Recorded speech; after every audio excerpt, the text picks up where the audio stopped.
Fagulhas de Luz com Sidney Fernandes. Produção Theo Oliveira.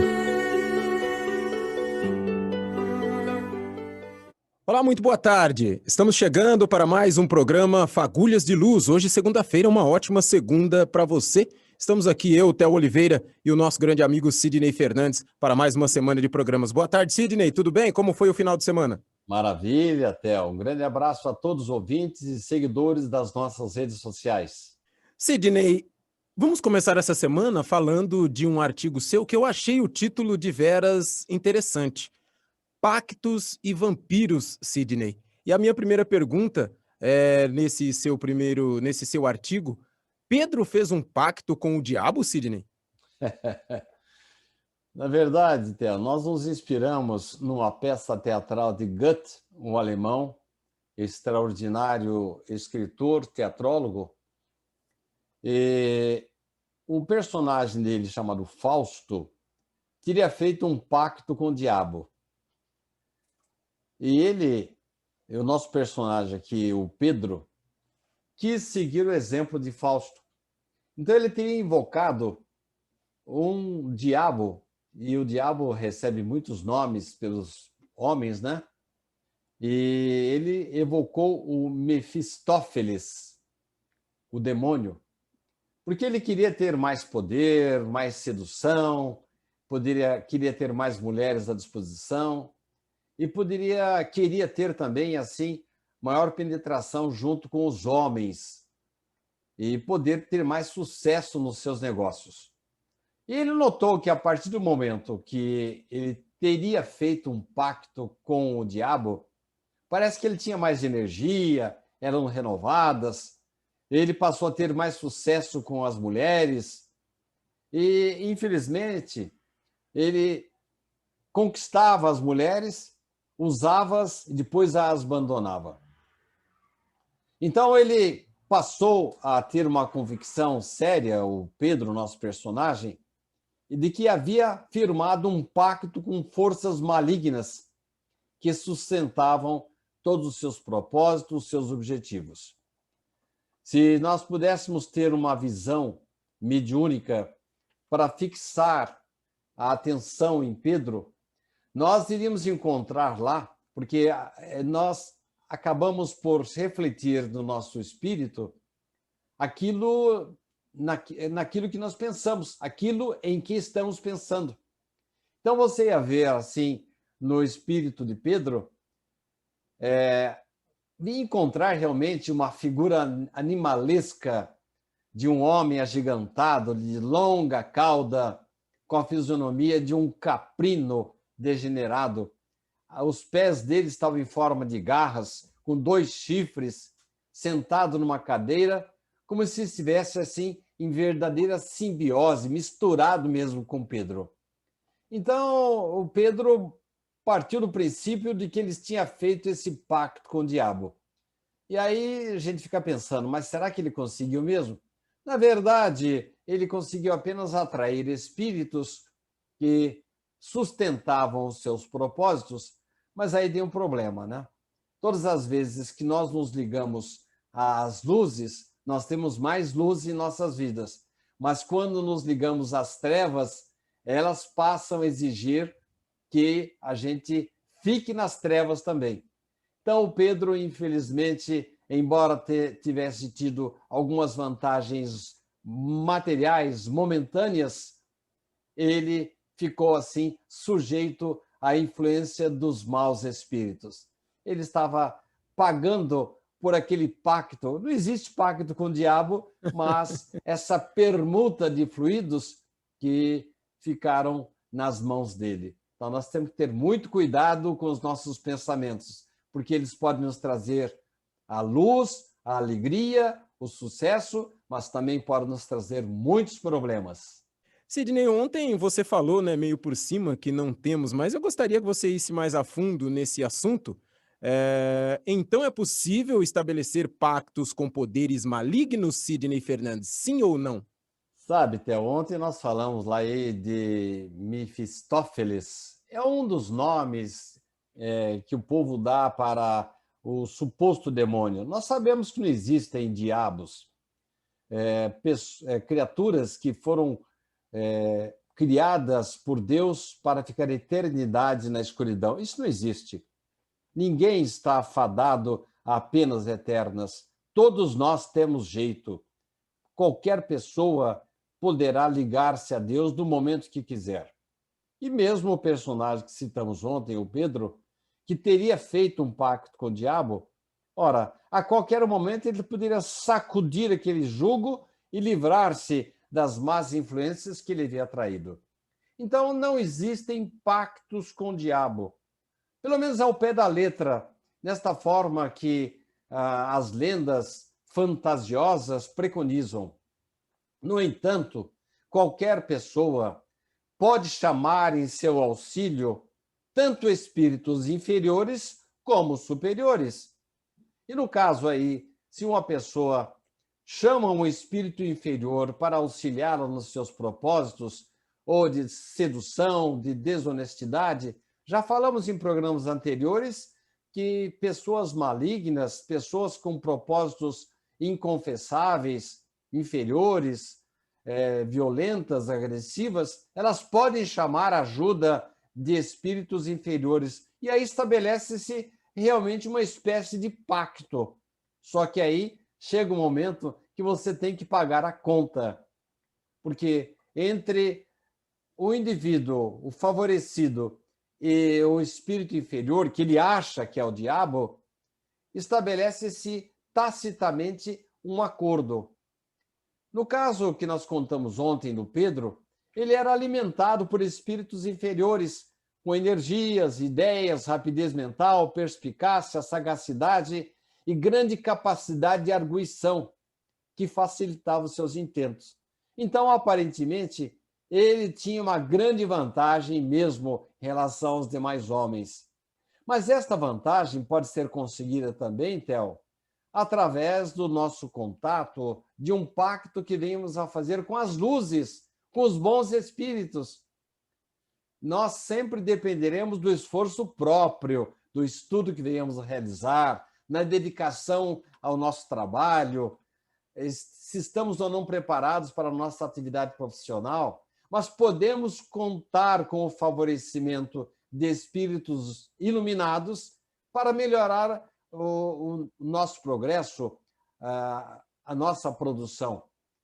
E estaremos ao lado das luzes e vamos preservar a saúde. E quem tem luzes atrai mais luzes. Mas a má notícia é que quem tem escuridão na sua vida também vai trazer mais fontes e entidades impuras, e aí fica meio complicado livrar-se delas. E como fica, hein? Sidney, esse seu artigo muito interessante traz um tema de veras que as pessoas gostam muito de, às voltas, estar sabendo quais são as verdades e os mitos entre os pactos, né? O título do seu artigo é Pactos e Vampiros. E a pergunta de hoje, Sidney, como a doutrina espírita explica esses pseudo-pactos, né? Já que você falou bastante aí sobre a existência ou não desses pactos, como a doutrina explica isso, Sidney? Olha, a doutrina espírita tem o condão de nos trazer esclarecimentos, eu arriscaria dizer, para todos os assuntos. É claro que depende da interpretação de cada um, e algumas pessoas às vezes não estão preparadas para as verdades que a doutrina espírita nos apresenta, e elas precisam um pouco mais de tempo, de evolução, de atenção para poder entender a doutrina. Mas, por outro lado, coisas simples como essa a que nos referimos, você me pergunta se existem pactos com o diabo, ou, como nós espíritas dizemos, espíritos doentes, infelizes, porque na nossa concepção não existem seres destinados eternamente ao mal. O Espiritismo explica essas mudanças identificando um permanente fenômeno de evocação e inspiração. Sabe quando a gente fala que evoca o espírito? Você pode evocar e inspirar-se tanto no bem como no mal. E nós temos aí vários autores descrevendo ambientes carregados de emanações deletérias. Você entra, por exemplo, num bar, num prostíbulo, em que há fumantes e bebedores inveterados. Olha, você, se tiver uma visão de raio-x, ou for um médium assim vidente, você vai encontrar muitas entidades, muitos espíritos viciados, entidades mortas que estão abraçadas com esses fumantes, esses bebedores, esses que se utilizam de drogas, ou mesmo estão pensando em crimes. Vai encontrar companheiro para qualquer atividade. Então, se você tem uma atividade boa, útil, que ajuda o semelhante, a sociedade, você vai ter bons companheiros. Mas se você resolve fumar, beber, usar droga e pensar em coisas negativas, também vai ter companhias. São sócios, verdadeiros sócios, que compartilham as baforadas de fumo, o álcool que você ingere, a droga que você usa. Infelizmente, os chamados mortos, mesmo já desvencilhados dos seus vasos carnais, dos seus corpos, apegam-se às sensações da experiência física a ponto de se grudarem nos viciados terrestres como verdadeiros vampiros e com eles compartilham vícios e sensações. Então, é aquilo que nós falamos no começo. Se você tende para o vício, para a maldade, para as coisas erradas, você vai ter sócio ao seu lado. É verdadeiros vampiros que estão sugando suas energias. Se você tende para o bem, para a verdade, para a espiritualização, você vai atrair bons espíritos, bons mentores, os anjos da guarda que vão protegê-lo e bem inspirá-lo. Como eu já falei em programa anterior, Theo, a escolha é nossa. E com certeza que pendamos para o lado do bem, né, Sidney? Sidney, nós estamos falando, né, do seu artigo Pactos e Vampiros. E hoje a pergunta é a seguinte: temos aí, né, esse intercâmbio entre o mundo material e o mundo espiritual em todas as suas vertentes, como você já falou aí, quem busca o lado da luz e quem busca o lado um pouco mais complicado. Pode haver uma associação entre os viciados de lá da espiritualidade e os viciados aqui, encarnados na Terra ou em outros planetas que têm mais aí a materialidade, Sidney? Sem dúvida, estabelece-se uma espécie de associação recíproca, que estabelece-se entre viciados aqui da Terra com viciados lá da espiritualidade. Ué, mas quando a gente mora, a gente continua viciado? Ah, sim. Quando nós morremos, nós levamos a carga que nós criamos aqui na Terra. Eles têm também comportamentos viciosos. E aí estabelece assim uma espécie de hipnose consentida. Olha só, é uma espécie de fenômeno mediúnico ao contrário. Então, o espírito está com vontade de beber. Ele vai lá e motiva as glândulas salivares, ou o hálito, ou o aroma da pessoa com quem ele está ligada, e sugere, ó, vamos tomar um traguinho. Então, o indivíduo usa da bebida e o espírito também acaba usufruindo num processo assim de vampirismo mesmo. Então, ocorre ali uma espécie de fusão de morto com vivo, um encaixe perfeito, como se os dois morassem temporariamente no mesmo corpo, em perfeita identificação.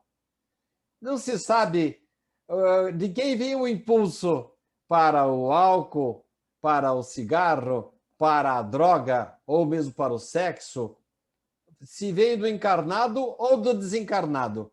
Não se pode precisar se parte de um ou de outro, mas o que existe ali é um fenômeno de completa conjugação.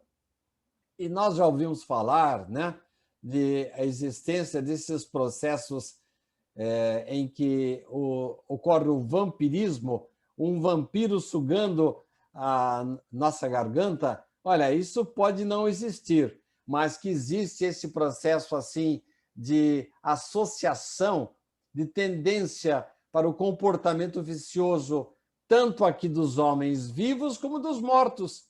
E às vezes eles se conjugam e num processo assim consentido. Ele está sendo violentado? Não, simplesmente ele está permitindo que ocorra essa mistura de sentimentos, de tendências, um ajudando o outro. Então, é uma situação bastante triste, em que os dois se colocam usufruindo do vício, quando deveriam estar se desprendendo da materialidade e partir para o aprendizado, para o progresso, para tantas coisas que Deus nos oferece no campo da luz. Semana nós estamos tratando aqui de pactos e vampiros. Espero que eu não tenha assustado ninguém com as nossas conversas, viu, Theo? Ah, não, eu acredito que a nossa conversa está sendo mais elucidativa do que assustadora para muitas pessoas, viu, Sidney? E, Sidney, já que você citou aí, né, sobre o seu artigo Pactos e Vampiros, você falou ontem, né, sobre o vício, e pode existir uma certa violência por parte de um obsessor, essa pessoa que quer ali fazer com que a outra pessoa tome algum trago, ou brigue com alguém, ou discuta com uma pessoa. Isso pode gerar uma certa violência por parte do espírito que está do outro lado controlando quem daqui está, Sidney? Vamos recordar do primeiro programa desta semana, da segunda-feira, quando nós falamos lá ali de uma espécie de pacto com o diabo. A gente sabe que isso não existe, mas existe um processo de evocação, dependendo da sua vontade, do seu pensamento. Você pode ter ao seu lado um protetor espiritual que vai inspirá-lo, vai ajudá-lo, vai preveni-lo no momento de dificuldade, como pode ter ali ao seu lado um espírito inferior, que não tem capacidade, competência para alertá-lo de um perigo e, ao contrário, vai multiplicar, vai potencializar certas tendências materiais, malignas, com relação ao vício, ao álcool, ao cigarro, drogas, sexo. Então, nós temos que procurar boas companhias. Existe um ditado que diz assim: dize-me com quem andas, que eu te direi quem és. Tem que inverter esse ditado. Dize-me quem és, quais os teus pensamentos, quais as suas tendências, quais são os seus desejos mais intensos. E eu vou dizer quais são as tuas companhias. E aí, quando nós atraímos más companhias, você me pergunta, Theo, se existe violência da parte do morto, do desencarnado. Não, absolutamente, ele foi convidado. A hospedagem do espírito ocorre por deliberação própria do encarnado, que aceita de bom grado essa simbiose sem cogitar da condição de vítima.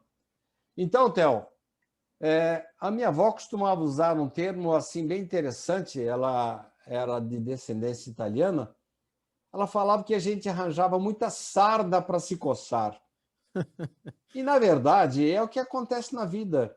Quando nós tendemos para o bem, para a verdade, para a honestidade, quando nos predispomos a cuidar bem dos nossos filhos, da esposa, somos honestos em nosso trabalho, na via pública, nós atraímos boas entidades, bons espíritos. Estabelece-se um pacto de luz.